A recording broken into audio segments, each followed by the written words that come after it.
बिस्मिल्लाहिर्रहमानिर्रहीम। अस्सलाम वालेकुम बहनों, भाइयों, बुजुर्गों।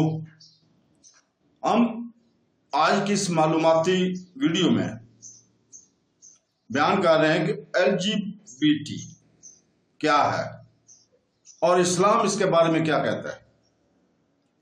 तो दोस्तों, लोग LGBT के बारे में मुतजस्सिस हैं कि इस्लाम इसके बारे में क्या कहता है। ये तालीमी मालूमाती वीडियो इसके मसाइल पर और मौजू पर रोशनी डालती है जो इस्लाम के तनाज़ुर में बसीरत फराहम करती है। इस अहम बहस के बारे में मज़ीद जाने, इस वीडियो को पूरी तरह देखें और मतनुआ नुक्ता नज़र के बारे में अपनी समझ को वसी करें। तो दोस्तों, लेस्बोस कदीम यूनानी जजीरे लिस्बन लफ्ज के साथ साथ माखूज है। शप्पो जो शहजादी एत्सक नामी दो हमजिन्स परस्त ख्वातीन का घर था।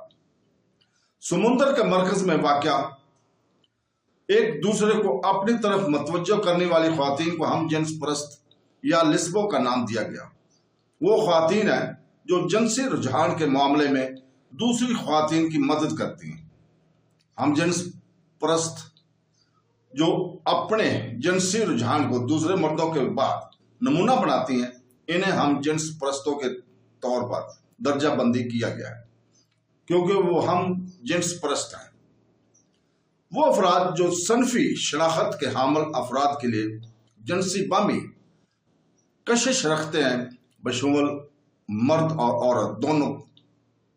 हम जिन्स परस्त पानसेक्सुअल को अबलिंगी हम जिन्स परस्त जिनसी रुझान को तीसरे ज़मरे में तकसीम किया गया। चूंकि ट्रांसजेंडर में जिनसी रुझान शामिल नहीं है, इसलिए यह खुद को पिछली 3 अक़साम से मुमताज करता है। हम जिन्स परस्त अबलिंगी और ट्रांसजेंडर समेत मज़कूरा तमाम जिनसें मर्दों की बनी हुई है और ये तमाम नफ्सियाती पहलू हैं जो कुछ कुदरती नहीं है। नफ्सियाती होने का मतलब हमेशा कुदरती तौर पर तामीर नहीं होता है। मिसाल के तौर पर अगर किसी शख्स को घबराहट के दौरे पड़ते हैं तो इसके पीछे कोई ना कोई वजह जरूर होती है और इज़्तिराब के हमले किसी शख्स की पैदाइश से नहीं होते। इसी तरह अगर कोई कहता है कि वो हम जिन्स परस्त है या वो हम जिन्स परस्त हैं, तो ये बिल्कुल इनकी अपनी मर्जी से है। इस तरह के मनफी जज्बात पर काबू पाया जा सकता है। जो इस तरह के हराम चीजों में पड़ने पर काबू पर रखता है, इसे दोनों जहानों में अजर मिलेगा। ट्रांसजेंडर कौन है? तो दोस्तों, ये वो लोग जो ट्रांसजेंडर के तौर पर शनाख्त करते हैं।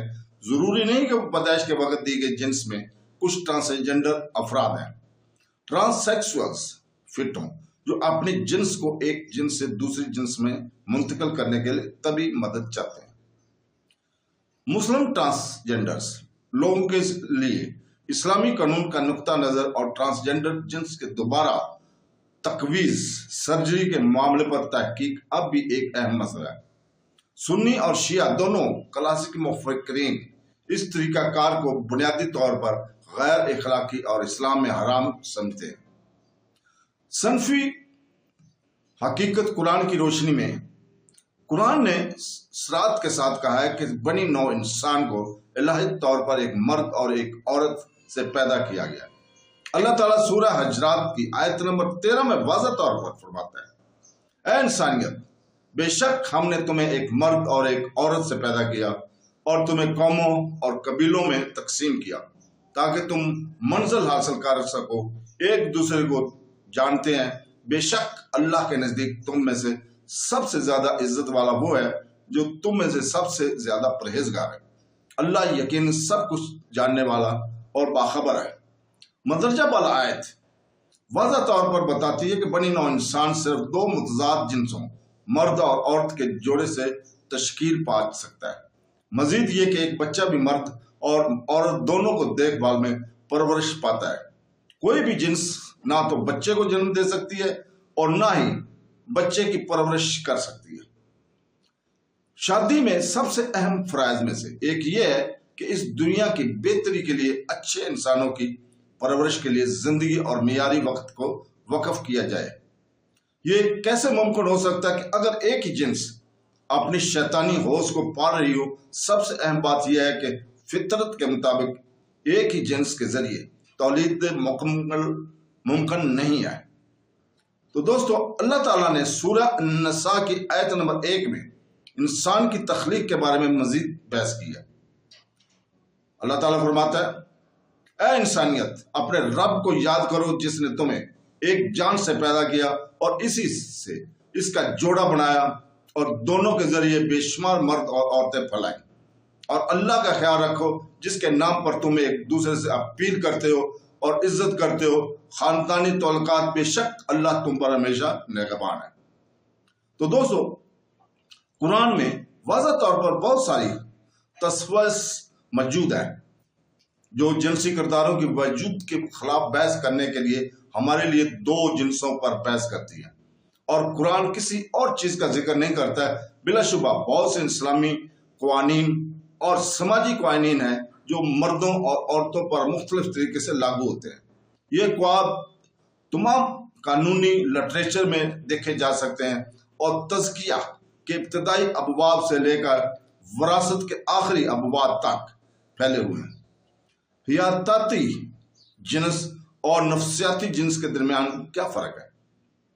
نفسیاتی یا ثقافتی جنس اور حیاتاتی جنس کے درمیان جدید تقسیم کی ایک خاص صداقت ہو سکتی ہے۔ مثال کے طور پر یہ کہنا درست ہے کہ روایتی صنفی کردار کے بعض پہلو ثقافت پر مبنی ہیں۔ بہرحال یہ دعویٰ کرنا بالکل غلط ہے کہ جنس اپنے مجموعی طور پر ایک معاشرتی تصور ہے جس کا حیاتاتی جنس سے کوئی معنی خیر تعلق نہیں ہے۔ مرد اور خواتین کے جسم ان کے ڈی این اے کے لحاظ سے مختلف ہوتے ہیں۔ چونکہ مرد اور عورت بہت سارے طریقوں سے ایک دوسرے سے مختلف ہیں، جسمانی، طبی، حیاتاتی، جذباتی اور بہت سے دوسرے طریقوں سے، شریعت نے ہر جنس کے کردار کو واضح طور پر بیان کیا۔ لہذا شریعت کی پیروی کرنے کے لیے کسی کو اپنی جنس کو ان کی حیاتاتی جنس کے طور پر قرار دینا چاہیے۔ ذاتی ضمیر بھی شامل ہے۔ ان قوانین کے تعمیل کرنی چاہیے جو ان کے جنس کے ساتھ چلتے ہیں۔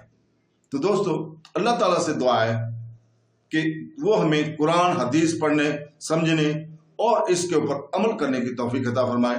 آمین ثم آمین۔ اللہ حافظ۔